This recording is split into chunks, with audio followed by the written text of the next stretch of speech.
कह रहा है कह रहा है वरिष्ठ कर्मचारियों की सेवानिवृत्ति के कारण उद्योग के उत्पादन में 20% की कमी हो गई। मूल उत्पादन को बहाल करने के लिए कितने घंटे प्रतिशत काम को बढ़ाना पड़ेगा। तो देखो, अगर मुझे इसको बढ़ाना है, ध्यान से समझो, तो आप सबसे पहले आप इस चीज़ को समझो। वो ये कह रहा है कि वरिष्ठ कर्मचारियों को हटा दिया, रिटायरमेंट हो गई। रिटायरमेंट होने के कारण क्या हुआ, जो उत्पादन में 20% की कमी आ गई। वो कह रहा है कर्मचारियों के काम करने के घंटे कितने बढ़ाओ ताकि आपके काम पर कोई फर्क ना पड़े।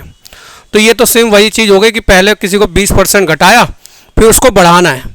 तो 100 से किसी चीज़ को 20% कम कर दिया, तो इसका मतलब वो चीज़ कितनी हो गई, 80 हो गई। अब वो कह रहा है इस 80 को दोबारा 100 पे लेकर जाना है, तो कितना बढ़ाना पड़ेगा, 20। किस पर बढ़ाना पड़ेगा, 80 पर, इंटू 100। तो आंसर आ जाएगा आपका 25%। नोट डाउन करो। फ्रैक्शन से करना चाहो फ्रैक्शन से कर दो। 20% की आपने कमी करी है, तो 20% का मतलब 1/5 की कमी करी, तो उसको बढ़ाना कितना पड़ेगा।